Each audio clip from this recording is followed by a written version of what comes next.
প্রিয় দর্শক, এখন পর্যন্ত আপনারা যারা আমার চ্যানেলটি সাবস্ক্রাইব করেননি তারা চ্যানেলটি সাবস্ক্রাইব করে আমার পাশে থাকুন এবং ঘন্টা বাজিয়ে দিন। Enjoy the freshest catch delivered in just 24 hours from the coast. Make a fresh start. নমস্কার বন্ধুরা, বি কিচেন বাংলায় আপনাদের আরেকবার স্বাগত। তো আমরা আমিষ খাবার খেয়েছি এবং বিভিন্ন নিরামিষ খাবারও খেয়েছি, কিন্তু আজকে আমি বানাবো হচ্ছে পটলের নিরামিষ কারি। তার জন্য আমি দেখুন পটল কেটে রেখেছি আর কেটে রেখেছি আলুটা আমি এখানে অল্প পরিমাণ দিচ্ছি, আপনারা যেমন চাইবেন তেমন দিতে পারেন। আর আছে আপনার আদা বাটা, আর নিয়েছি আমি দুধ, দেখুন আছে পোস্ত, সাদা তিল, আছে কাজু বাদাম, চাল মগজ, সাদা তেল, টমেটো কুচি, আর আছে আপনার এখানে শুকনো লঙ্কা, গোটা গরম মশলা, চিড়ে রাখা কাঁচা লঙ্কা, তেজপাতা, আর আছে কাশ্মীরি লঙ্কার গুঁড়ো, আর আছে এমনি লঙ্কার গুঁড়ো, আর আছে গুঁড়ো গরম মশলা, আর আছে ঘি, আর পরিমাণ মতো লবণ, হলুদ, জিরের গুঁড়ো, ধনের গুঁড়ো। তো আজকে শুরু করা যাক পটলের নিরামিষ কারি। তো বন্ধুরা, আমি গ্যাসটা ধরিয়ে দিয়েছি, দিয়ে কড়াটা বসিয়ে দিয়েছি। তো আজকে শুরু করছি পটলের নিরামিষ কারি। কড়াটা গরম হলে আমি তার মধ্যে তেল দেবো। তো আপনারা প্রথম থেকে শেষ পর্যন্ত ভিডিওটা দেখতে থাকুন আর সাথে থাকুন। কড়ার মধ্যে দিয়ে দিচ্ছি আমি সাদা তেল। আপনারা চাইলে সরষের তেল দিতে পারেন, আমি এখানে সাদা তেলটাই ব্যবহার করবো। সাদা তেল দিয়েই রান্না করব। আর সাদা তেল রান্না করা কিন্তু স্বাস্থ্যের পক্ষে খুবই উপযুক্ত।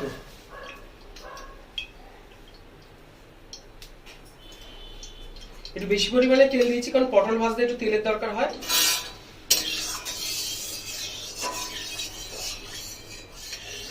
পটল আমরা অনেক রকম ভাবেই রান্না করেছি, তো আজকে রান্নাটা আমি একটু অন্যরকম ভাবেই করবো, নিরামিষ। এটা রুটি বা ভাতের সঙ্গে খুবই ভালো লাগবে খেতে। বন্ধুরা, তেলটা গরম হয়ে গেছে, এবার আমি পটলগুলোকে দিয়ে দেবো। পুরো পটলের কিন্তু খোসা আমি ছাড়াইনি, মাঝখান থেকে কেটে দিয়েছি, আর একটু অল্প খোসা থাকবে কিন্তু।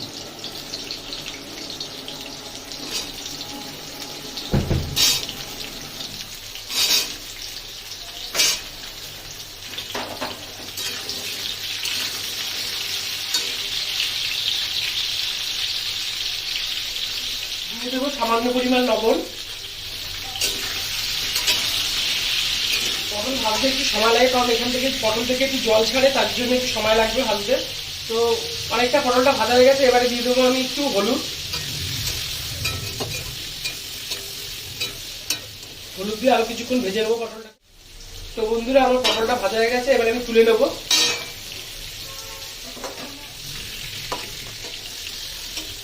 তো বন্ধুরা, এই যে কাজু বাদাম আর চাল মগজ, আর এদিকে আছে আপনার পোস্ত আর সাদা তিল, এটাকে আমি পেস্ট করে নেবো। বন্ধুরা, কড়াটা আবার গরম হয়ে গেছে, এবার আমি দিয়ে দেবো সাদা তেল।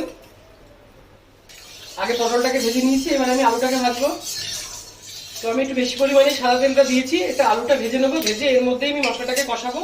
এবার আলুগুলোকে দিয়ে দেবো।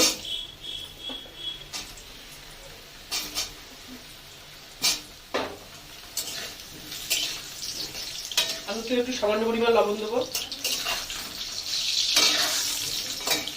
হলুদ গুঁড়ো। যে কোনো নিরামিষ অনুষ্ঠানে কিন্তু এই আলু পটলের কারি কিন্তু চলে। আর যেসব বন্ধুরা আমাদের বি কিচেন বাংলার ফেসবুক পেজ থেকে দেখছেন, তারা অবশ্যই কিন্তু ওটাকে লাইক করবেন এবং শেয়ার করবেন, এবং আপনাদের বন্ধু বান্ধবদের মধ্যেও কিন্তু শেয়ার করে দেবেন। আলুটা একটু লাল লাল করে ভাজতে হবে। বাংলার ফেসবুক পেজটিকে আপনারা অবশ্যই কিন্তু ফলো করবেন। তো আমার আলুগুলো ভাজা হয়ে গেছে, এবার আমি তুলে নেবো।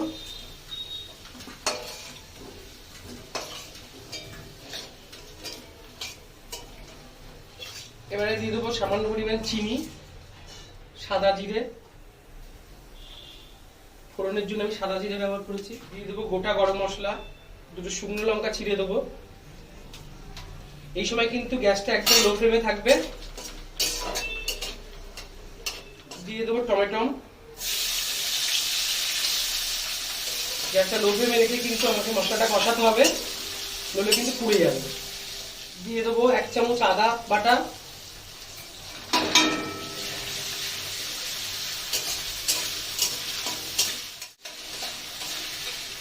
দিয়ে দেবো পরিমাণ মতো লবণ। যেহেতু লবণ আগে দিয়েছি, এখন একটু কম দেবো।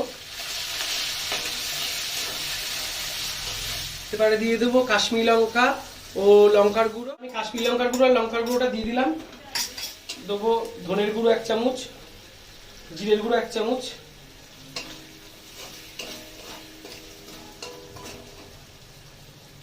সামান্য পরিমাণ হলুদ,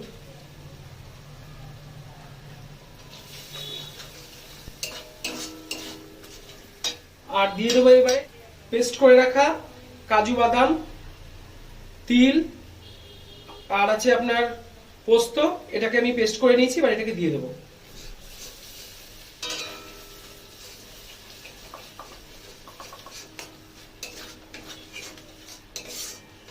আপনারা চাইলে তিল নাও দিতে পারেন, কিন্তু তিলটা দিলে, সাদা তিলটা খুব সুন্দর টেস্ট। বাদ বাকি মশলাটা ধুয়ে দিয়ে দিলাম পেস্ট করে রাখাটা।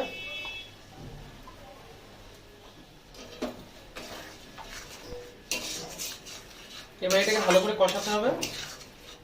এবারে দিয়ে দেবো তেজপাতা। তেজপাতাটা কিন্তু আমি তেলে ফোড়ন দিইনি, আমি কিন্তু মশলার মধ্যে দিলাম, তাতে হচ্ছে ফ্লেভারটা ভালো আসবে। এটা ভালো করে কষিয়ে নিতে হবে। সামান্য একটু জল দেবো।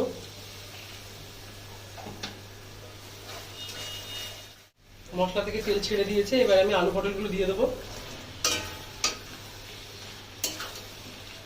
তার সঙ্গে আমি একটু সামান্য জল দিয়ে দেবো। এবারে দিয়ে দেবো দুধটাকে গরম করে রেখেছিলাম, এবার দুধটাকে দিয়ে দেবো।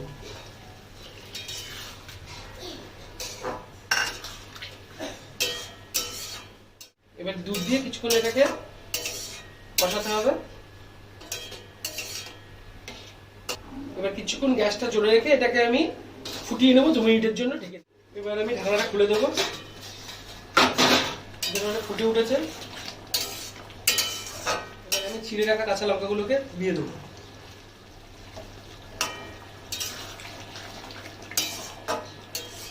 আমি চিনিটা প্রথমে তেলে দিয়েছিলাম, আপনারা যেমন মিষ্টি খাবেন তেমন দেবেন। যেসব বন্ধুরা এখনো বিকিচেন বাংলা চ্যানেলটিকে সাবস্ক্রাইব করেননি, তারা সাবস্ক্রাইব করে আমাদের সঙ্গে থাকবেন। তো দেখুন বন্ধুরা কি সুন্দর কালার এসেছে। এটা কিন্তু গরম রুটি বা লুচি বা ভাতের সঙ্গে খুব সুন্দর লাগে খেতে। আপনারা কিন্তু বাড়িতে অবশ্যই বানাবেন। আর আগামী দিনে আমাদের আরো ভিডিও আসছে, আপনারা দেখতে থাকুন। আর কেমন লাগছে আপনারা কিন্তু কমেন্ট করে কিন্তু অবশ্যই জানাবেন।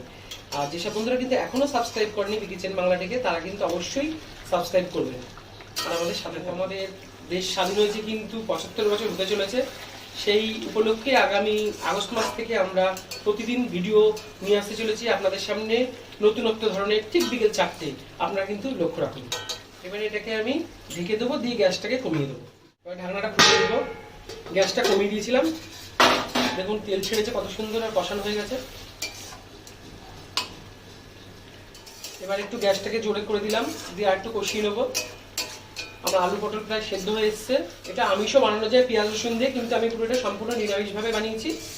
আপনারা কিন্তু বাড়িতে করবেন। এবার আমি দিয়ে দেবো সামান্য জল, খুব বেশি জল কিন্তু দেবো না, কারণ এটা কিন্তু আমি কারি বানাচ্ছি, সেই জন্য খুব বেশি জল আমি ব্যবহার করবো। এবার আমি ঢেকে দেবো। 5 মিনিট পরে আমি ঢাকনাটা খুলে দেবো।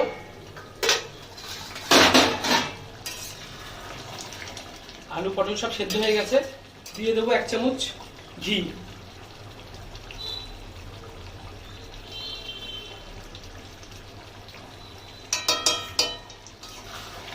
ঘি দিয়ে আমি নেড়ে ছেড়ে দিলাম। এবারে গ্যাসটা কমিয়ে দিয়ে আমি দিয়ে দেবো গুঁড়ো গরম মশলা। তো বন্ধুরা আজকে আমার তৈরি হয়ে গেছে পটল আলু নিরামিষ কারি। তো এই রান্নাটি যদি আপনাদের ভালো লাগে, লাইক, শেয়ার আর কমেন্ট করে কিন্তু অবশ্যই জানাবেন। তো আজকে আমার তৈরি হয়ে গেছে পটল আলুর নিরামিষ কষা। এবারে আমি গ্যাসটাকে অফ করে দেবো।